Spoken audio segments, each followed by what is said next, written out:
Just file for divorce. I don't want the kids." With those harsh words, my husband left the house, leaving behind our 3-year-old twins and our newborn daughter.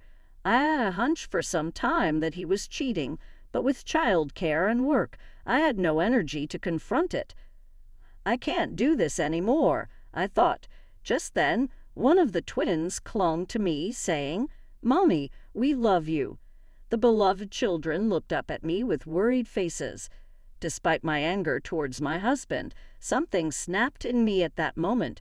"Well, I'll just file it," I decided. I immediately signed the divorce papers with a smirk. "He's the one who's going to be in trouble," I thought. "He doesn't realize how much I've been supporting him." Unknowingly, he had begun his descent into hell. "I'll be home late again." How many times have I heard that? My name is Iris. I'm 34. We got married 4 years ago, and he was 2 years younger, which led me to spoil him at first. The following year, we had twin girls, and 3 years later, another daughter. His return home began to get extremely late around the time our last child was born. "I hope the third one is a boy. I've always dreamed of playing catch-ball with him," he said. He was excited during the pregnancy, but his attitude soared as soon as he found out it was another girl. At the hospital, he grimaced upon seeing our newborn daughter. "She doesn't look like me. She's not cute." At that moment, intense anger welled up inside me. "How can you say your own child isn't cute?" I thought. Maybe he was already considering divorce by then. Even after I came home from the hospital, his sulkiness continued. He barely helped with child care. "Show a little interest in the kids. If you're short on hands, hire a babysitter or something. You've got savings from your job," he said. "I worked at a top tire company, earning significantly more than most women my age. On the other hand, my husband struggled to keep a job, often quitting before I even noticed. Perhaps he was envious that I was more successful at work. At the time, he was also doing temporary work and unsure of how long it would last. I didn't expect any financial support from him, but I wished he'd at least fulfilled his role as a father. Spend some time with the kids at night, at least. What a hassle," he would say. When I asked him to do it, he reluctantly did, but it was so inappropriate that my daughters were bored with it. He somewhat realized he wasn't being embraced by them, which he didn't like, leading to a terrible vicious cycle. Then one day he stopped helping with the kids altogether. "I'm tired from work. Let me rest on the weekends," he said. On weekends, he either stayed in his room or went out with someone. "I have to work this holiday. If you don't watch the kids, I have plans too." "See you," my husband said, leaving without listening to me.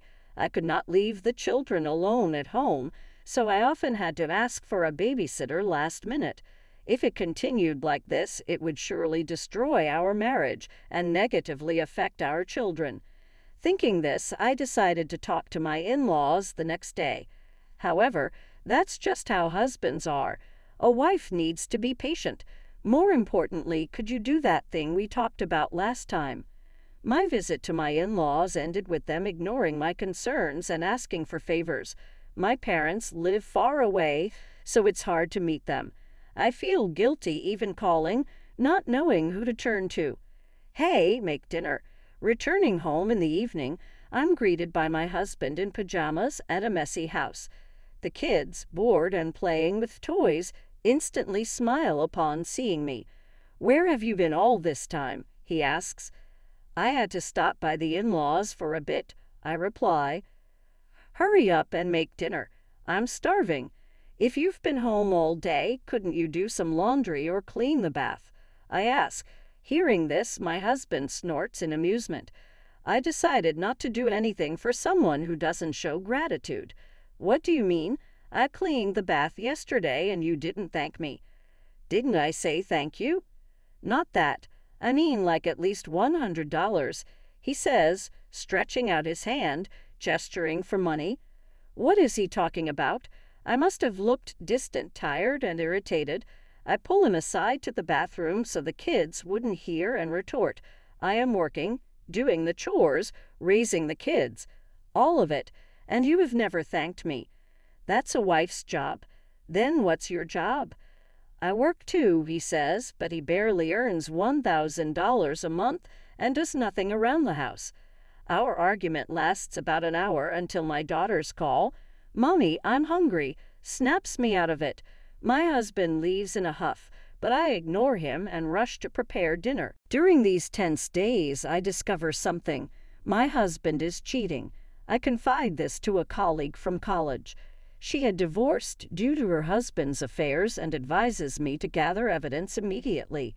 To tell the truth, I noticed my husband's affair quite some time ago, just before our youngest was born. I noticed a sweet fragrance on him, wearing perfume.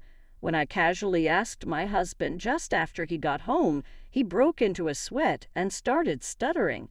In addition to that, he is coming home very late, talking less and less, and his attitude towards the children has changed. There were many signs, including the disappearance of intimacy. But what really convinced me was a certain event. "There was a lipstick in the pocket of your jacket," I said. "It's mine. My lips get chapped." "You're using Channel's pink lipstick." "That? Maybe it's my mom's." His evasive answer sounded like a lie. Then, as he hurriedly said, "I need a bath," he stripped off his dress shirt on the way to the bathroom. I sighed. "What is that?" "It's clearly a hickey in a place usually covered by clothes."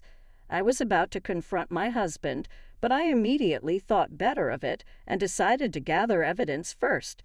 "Take your time warming up," I smiled sweetly, pretending I hadn't seen anything. The next day, coming home late from overtime, my daughters were already asleep and the room was wrapped in silence. "We need to talk." Only the dining room light was on, and there he stood, holding a piece of paper. "I can't take this anymore. Let's get a divorce." "What?" "Just file for divorce. I don't want the kids." Without waiting for my response, he handed me the divorce papers and left. "Mommy," the sound of the door closing woke up the twins, who looked at me worriedly. "It's okay, sorry for waking you." Though I told my daughters it was okay, it clearly wasn't. He's reached his limit. That's my line. And what does he mean he doesn't want the kids? Mixed emotions swirled in my head, and I hadn't even noticed the tears streaming down my face. "Mommy, we love you." Sensing something, the girls said just that and hugged me tightly. At that moment, I came to my senses. I can't go on like this.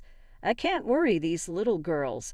I realized that as long as I have my children, I'm happy, and this is what I should have done from the start. "Well, I'll just file it," I said with a determined look on my face. My daughters smiled, and we all slept soundly that night. The next day, I filed the divorce papers first thing in the morning and called a certain person. "Yes, please go ahead with it.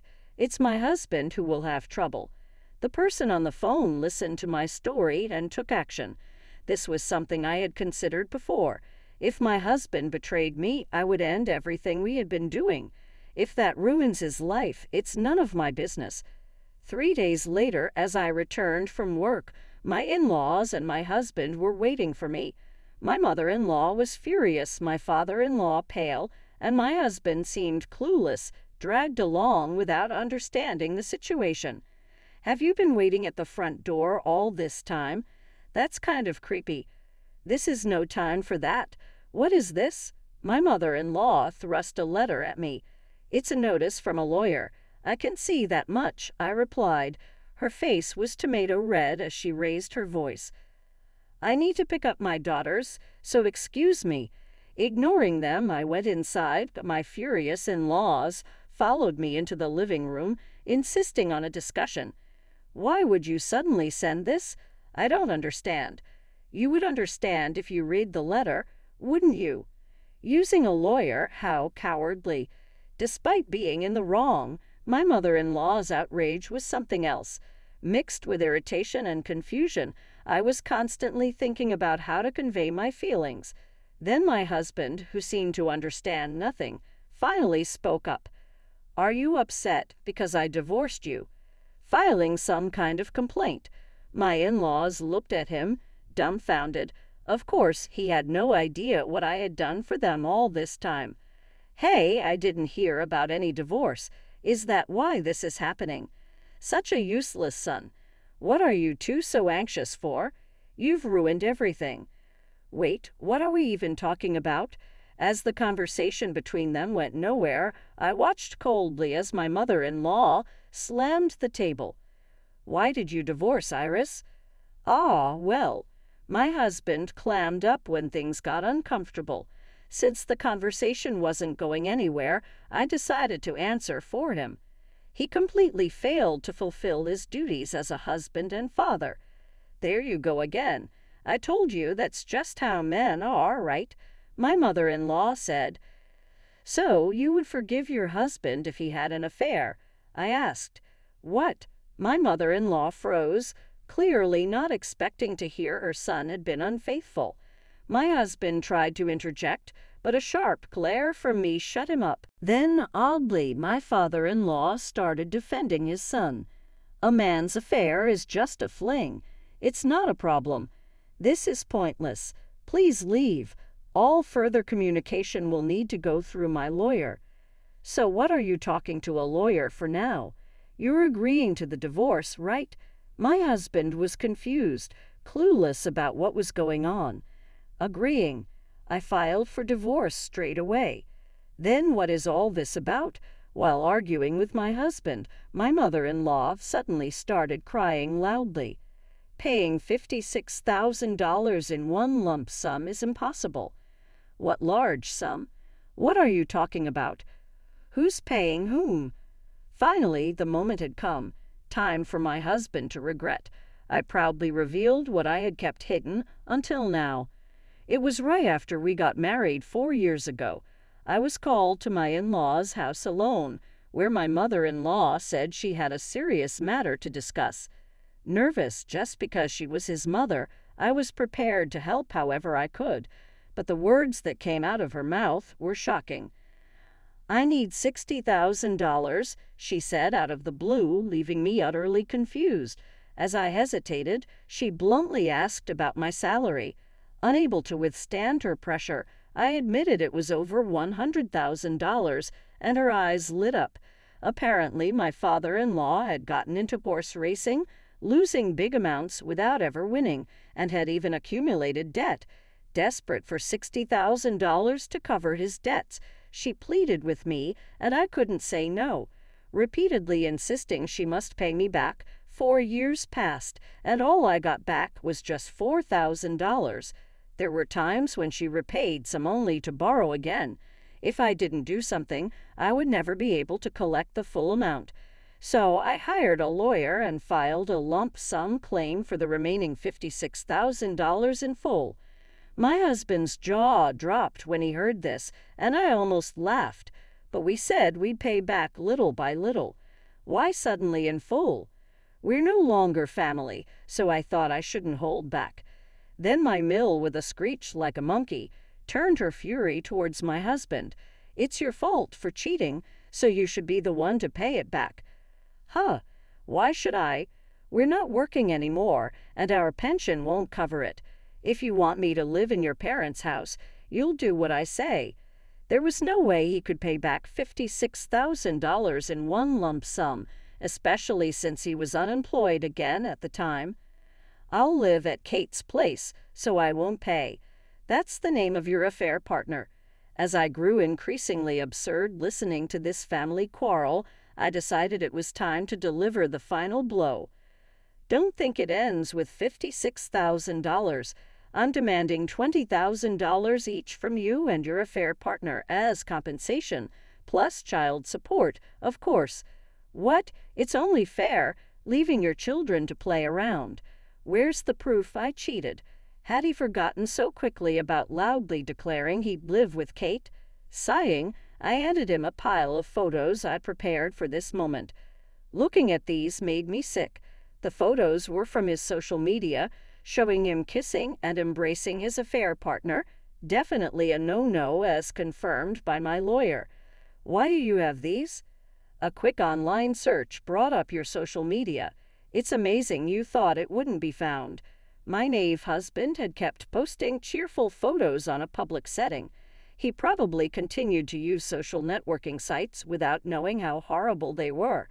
I was surprised that he was doing this, being mechanically inept, but it made it easy for me to gather evidence of his cheating. Even my in-laws were dumbfounded, gaping at him. Please leave now. It's time to go to daycare, at least. Don't demand compensation from Kate. What if she runs away? That's not my problem. With no resolution in sight, I forcefully kicked the family out. I'm calling the police. I yelled, and the three of them shrugged and left. A year has passed since then. After paying me the compensation, the affair partner disappeared. Because of this, my ex-husband had to live at his parents' home, where they incessantly demanded he cover the $56,000. He ended up borrowing from shady lenders. While he managed to pay that off quickly, he still owes $20,000 in compensation for the affair and $500 a month in child support. Now he earns his daily wage by doing manual labor from morning to night. The interest on his debt is ballooning, and it might be impossible for him to pay it off in his lifetime.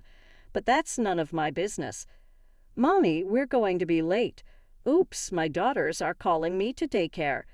They're growing up so healthy and strong. That's all the happiness I need.